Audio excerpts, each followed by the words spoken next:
Bonjour à toutes et bonjour à tous, bienvenue sur cette deuxième vidéo concernant SolidWorks 2013 où on va se lancer donc dans la construction, dans la création d'une pièce parallélépipédique. Donc une pièce parallélépipédique, encore une fois, c'est une pièce finalement qui a un côté très pavé. Ici, on voit très facilement que si je devais fabriquer cette pièce dans un cube en bois, ce serait parfait. Alors que si je devais la fabriquer dans un axe, dans une sorte de rondin de bois, ce serait moins facile. Donc une pièce parallélépipédique, encore une fois, c'est une pièce qui n'a pas d'axe de révolution, si vous préférez. Une vis, par exemple, est une pièce de révolution. Voilà. Donc, pour réussir à fabriquer, à concevoir cette pièce, il faut bien réfléchir à ce qu'on fait. Parce qu'on peut faire ça de 10 façons différentes, de la plus bourrine à la plus efficace. Sachant que ça dépend ce qu'on va faire aussi. Quelqu'un qui veut fabriquer ensuite cette pièce et qui aimerait bien voir les différentes étapes de fabrication ne va pas la dessiner de la même façon. D'accord ? Lui, justement, il va dessiner un pavé, et ensuite il va retirer cette partie-là, il va retirer la partie derrière, et ensuite il va faire ses trous. D'accord ? Vraiment comme s'il l'a fabriqué. Alors que moi, en conception pure, ce qui m'intéresse, c'est de la faire le plus rapidement possible, le plus efficacement possible.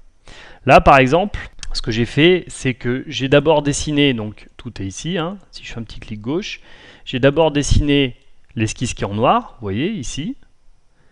Ensuite, je lui ai donné une épaisseur, donc j'ai mis du 50, donc ça a donné l'épaisseur. Donc si je remonte, ça me donnait ça. Derrière, j'ai dessiné sur la face du dessus l'esquisse du trou. J'ai fait mon trou. Ensuite, j'ai pris la face du dessous, j'ai fait mes deux trous. Et enfin, j'ai rajouté des congés 3D. Voilà. Et ça, c'est une façon de faire. Il y en a plusieurs, parce que les congés 3D, par exemple, j'aurais pu tout à fait les faire directement dans la pièce.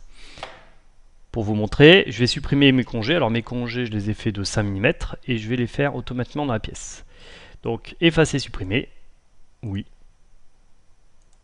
Voilà, donc vous voyez, on a des arêtes très saillantes. Donc, si je veux les faire directement dans la première esquisse, je peux. Je mets en vue de face, voilà. Donc là, par exemple, justement, quand je me mets en mode esquisse, je rentre dans le module d'esquisse et là j'ai, tiens, des congés. Je clique sur congé, je mets 5 et je viens cliquer là où je veux faire mes congés de 5. D'accord ? Faites attention que si vous les faites trop grands, le logiciel vous dira qu'il ne peut pas les faire s'ils sont trop grands. Je valide. Et ensuite, je viens valider ici et je viens fermer mon esquisse. Et donc là, vous voyez, mon dessin s'est fait en 3 étapes.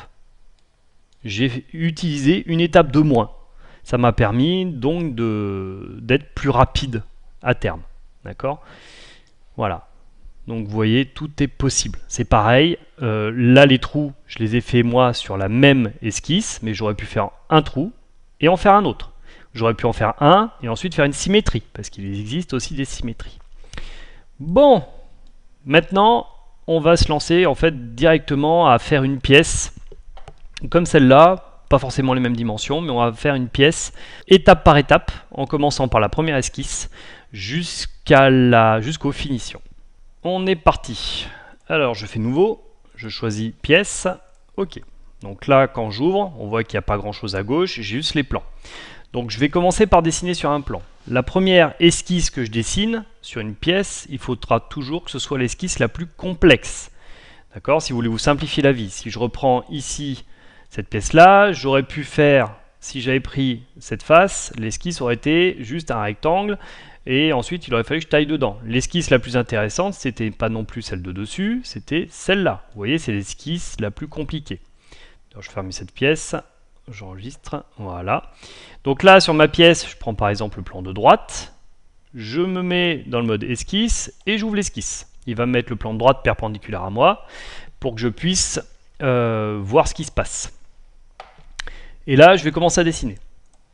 Donc, je dessine n'importe comment pour l'instant. Donc, vous voyez, là, par exemple, regardez bien, juste à droite de mon stylo, hop là, il y a un symbole qui est apparu, qui est un symbole qui montre l'horizontalité de mon segment.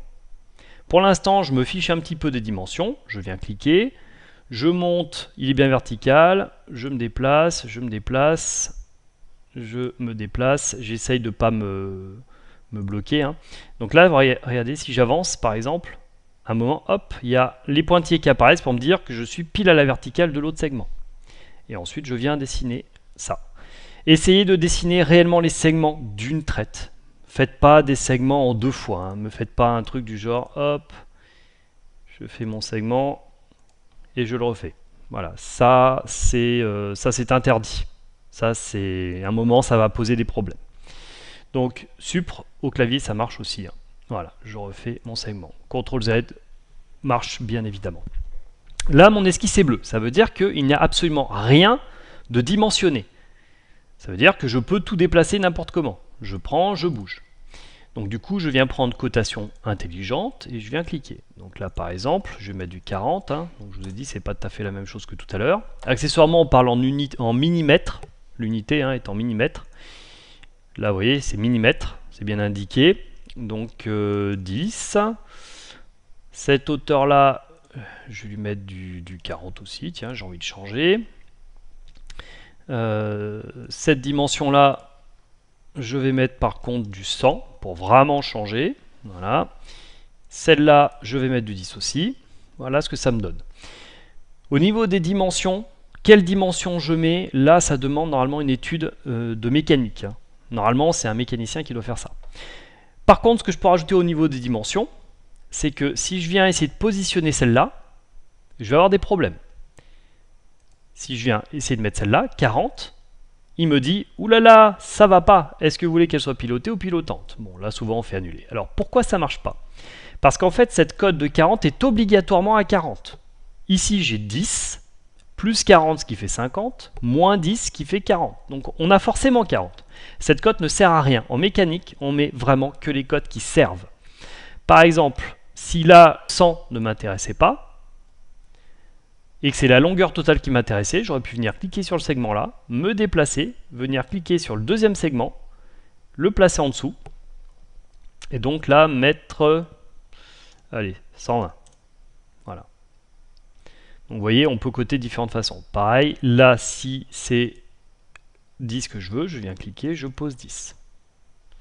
Mais si jamais j'essaye maintenant de rajouter n'importe quelle cote, il va râler parce que la somme des autres cotes fera forcément la cote que je veux placer. Maintenant, vous allez me dire, mais l'esquisse est bleue. Et oui, parce que si elle est noire, ça veut dire que tout est coté. Si elle est bleue, ça veut dire qu'il manque quelque chose. Pour savoir ce qui manque, souvent, vous prenez un segment et vous bougez. Et là, je regarde, ah tiens, tout bouge en même temps. Voilà. Je ne peux plus dimensionner différemment. Par contre, si vous voulez qu'elle devienne noire, en fait, il faut la bloquer sur l'origine. Donc je viens prendre n'importe quel point et je viens le placer sur l'origine. Et là, hop, elle devient noire. Quand elle est toute noire, c'est bon, toutes les dimensions y sont. D'accord?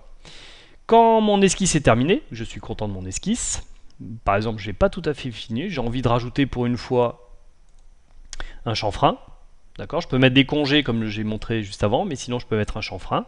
J'ai envie de mettre un chanfrein ici. Donc si je mets un chanfrein de 2 mm, je viens poser mon chanfrein de millimètre. D'accord? Vous voyez? Ça fait un chanfrein de 2. Ici aussi. Là, là, tiens, je vais en faire partout. Une chanfreinite aiguë. Voilà. Et je valide. D'accord? Ensuite, je viens dans fonction et je vais lui donner de l'épaisseur. Donc base bossage extrudé, le premier. Hein. Là, il me propose 10. Moi, j'ai envie de faire du 60. Je tape 60. Je viens cliquer à côté pour voir ce que ça donnait, ça me plaît bien, je valide. Et voilà la première forme de ma pièce.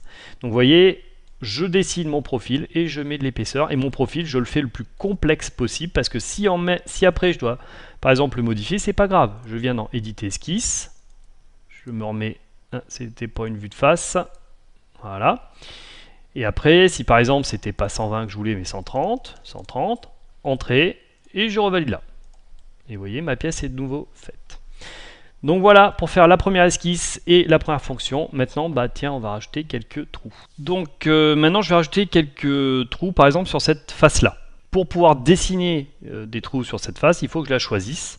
Je la mets en face de moi, et ensuite, j'ouvre une esquisse. Voilà, donc là, je vais bien travailler sur ce plan. Je vais par exemple faire des trous de perçage, enfin des trous cylindriques. Donc je viens le placer au pif et après je le dimensionne. Alors, astuce sur les cercles.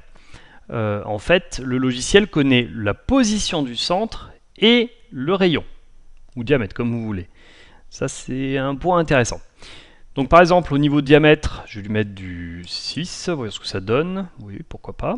Et ensuite, au niveau de la position, vous allez voir, je viens cliquer sur le cercle, je viens cliquer sur le bord, et là, regardez, il essaye de coter par rapport au centre du cercle. Donc le logiciel ne cotera, enfin il y a une technique pour coter du bord du cercle, mais il cotera toujours par défaut du centre du cercle. Et donc là, par exemple, je vais le mettre à 10, voilà. Pareil de ce côté-là, je viens jusque là, d'accord, position, et là, il apparaît en noir, pourquoi? Parce que j'ai bien mis des codes de position, 2 codes de position, et le diamètre.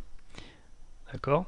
Donc là, par exemple, j'ai fait cette esquisse-là qui est bien sur mon plan et je vais lui rajouter de l'épaisseur. Je veux faire un trou. Donc pour ça, je vais dans Fonction et je vais chercher Enlèvement de matière extrudée. Et là, enlèvement de matière extrudée, le logiciel me propose borgne sur 10. Borgne sur 10, ça veut dire que si par exemple je mets 5, pardon, si je mets 5 et que je valide, il me fait un trou borne, c'est-à-dire un trou qui ne débouche pas. Vous voyez, il ne débouche pas mon trou. D'accord? Il a un trou sur 5. Pour qu'il débouche, en effet, il faudrait que je mette 10. Donc je viens sur la fonction, je mets 10, ça va marcher, parce que j'ai 10 d'épaisseur. Mais le problème, c'est que si demain, ou dans 10 jours, je change l'épaisseur de ma pièce et que je mets 20, mon trou de 10 mm, eh ben, il sera plus bon. Il sera de nouveau borgne, il sera plus débouchant. Donc si vous voulez être sûr que votre trou débouche, vous mettez à travers tout. Voilà, il n'y a plus de dimension. Pourquoi? Parce qu'il va trouver tout ce qu'il trouve sous lui. Vous pouvez même choisir une direction numéro 2. Vous voyez, la direction numéro 2, ça fait un trou dans l'autre sens. Ok, à travers tout. Sinon, un autre qui est intéressant, c'est par exemple jusqu'à la surface. Je choisis cette surface-là. D'accord? Ça veut dire que là, je valide. Voilà, il a fait mon trou. Ça veut dire que si cette surface, je la déplace, je la rends plus petite ou plus grande, mon trou sera toujours débouchant. Voilà. Donc le système de cotation, système de choix, des fois est intéressant. Ce trou, par exemple, j'ai oublié. Je me suis dit, ah là là, je voulais en faire plein. Donc je reviens. J'édite l'esquisse. Et là, je pourrais tout à fait redessiner mon trou X fois le nombre que je veux. Sinon, ce que je peux faire aussi, c'est des répétitions. Répétition linéaire d'esquisse. D'accord? Ou circulaire, les deux marches. Répétition linéaire. J'ai la direction 1, par exemple. Ça va être cet axe-là. Je veux 10 mm d'écart, pourquoi pas. La direction 2, si je veux une direction 2, ça va être cet axe-là. Les entités à répéter, c'est mon cercle. Et donc vous voyez qu'il commence à essayer de me dessiner un cercle de ce côté-là. Je peux changer de sens en cliquant ici. Là aussi, je change de sens. Voilà. Donc si vous avez plusieurs trous à faire, vous pouvez tout à fait utiliser ça. Et puis on augmente. Voilà. Donc ça c'est une technique pour faire ces trous. Ouais. Là je peux augmenter aussi la dimension. Donc je vais en faire plein. Voilà, et je valide. Et maintenant je reclique là et il va me faire tous mes trous débouchants. D'accord? Donc la répétition peut être intéressante si vous avez plusieurs choses à faire. Il existe aussi la répétition de volume. Donc la répétition d'esquisse que je viens de faire, vous aurez pu aussi le faire en volumique, c'est-à-dire répéter le trou plusieurs fois. Ça marche aussi, les deux marchent, ça rajoute une étape. Donc voilà, ma pièce commence à ressembler à quelque chose. Un petit CTRL S pour sauvegarder. Et maintenant, j'ai envie de faire aussi un trou sur cette face-là. On va donc faire un trou un peu plus particulier là-haut, qui ressemblera à rien, mais c'est pas grave. Donc je prends mon plan, je lance mon esquisse et je veux utiliser entité symétrique par exemple pour vous montrer cet outil là. Je viens donc placer une ligne de construction en faisant attention à ce qu'elle soit verticale. Je cote pour la mettre au milieu, donc sachant que j'ai du 60, je la mets à 30 et ensuite je viens dessiner donc mon cercle. Deux segments, donc celui-là je vais le mettre horizontal et puis l'autre, non, l'autre je vais pas la mettre horizontale pour montrer qu'on peut faire un peu n'importe quoi. Et donc là, j'ai envie que mon cercle soit tangent à mes segments. Je tiens CTRL, j'appuie sur le cercle, sur le segment, et là, il me propose directement tangent.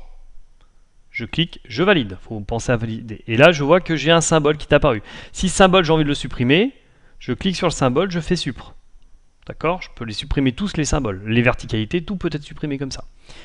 Je tiens CTRL, je clique sur les deux, tangence. Voilà. Et maintenant, je vais dimensionner. Donc je dimensionne mon cercle. Je vais le mettre à 16.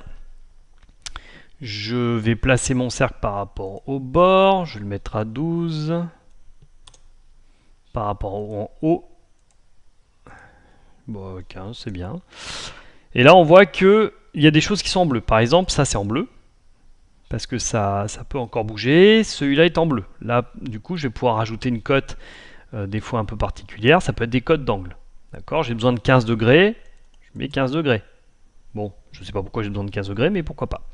Et maintenant, je vais enlever tout ce dont je n'ai pas besoin. Donc, je viens choisir Ajuster les entités. Je vérifie que c'est bien ajusté au plus proche et je viens couper. Donc, c'est vraiment la paire de ciseaux qui coupe, quoi. En faisant attention à bien tout couper. Voilà. Maintenant que tout ça c'est fait, je fais ma symétrie. Les entités, elles sont là, là et là. Et ma symétrie, c'est par rapport à l'axe. Et il me propose automatiquement la bonne symétrie, je valide. L'intérêt, c'est que cette symétrie est vraiment contrainte par rapport à celle-là. Si par exemple, à la place de 12, je mettais du 14, voilà, celle-là c'est réduite aussi. Donc ça, c'est intéressant. Maintenant, j'ai plus qu'à faire mon trou, enlèvement de matière extrudée à travers tout, valider. Voilà. Pour finir, je vais placer une sorte de détrompeur, on va dire, donc toujours sur cette face-là. Voilà, je zoome un peu. Esquisse, un rectangle en plein milieu. Donc là, il est tout petit, mais il existe quand même. Je vais lui donner du 20. Donc je le place de là à 20 aussi. Et là, on voit un truc intéressant, c'est que là, voilà, on a un problème. C'est-à-dire que quand j'ai cliqué de telle façon à ce que forcément ça soit un carré. Et ça, je veux pas. Comment je fais? Je viens cliquer sur mon égal et je supprime. Voilà. Donc si des fois vous avez des problèmes comme ça de contraintes que vous n'avez pas décidées, bah, il n'y a pas de souci. Je vais le faire de 4. Et il me manque la cote de position là, à 28. Voilà. D'accord? Maintenant, je vais rajouter la matière, donc base bossage extrudé, sur 10 mm. Pourquoi pas, je valide. Et là, j'ai envie de faire un congé sur le tool dessus. Congé, donc regardez, si je fais un congé de 10 et que je choisis toute la face, je valide, il râle. Pourquoi il râle? Parce qu'en fait, j'ai que 4 mm d'épaisseur, donc un congé de 10, c'est pas possible. Le seul congé que je peux faire, les seuls congés que je peux faire sont des congés au maximum de 2 mm. Et là, il veut bien. Voilà. Et donc, tous les segments de la face ont été arrondis. Là, je me rends compte que c'est trop haut. Ça ne m'empêche pas de revenir ici. Et à place de 10, de mettre du 3. Voilà. Et donc, mon congé a bien suivi. D'accord ? Donc voilà pour la création d'une pièce en 3D de ce genre-là. D'abord, je décide le profil le plus complexe. Ensuite, je rajoute des éléments, j'en enlève. L'ordre n'est pas forcément important.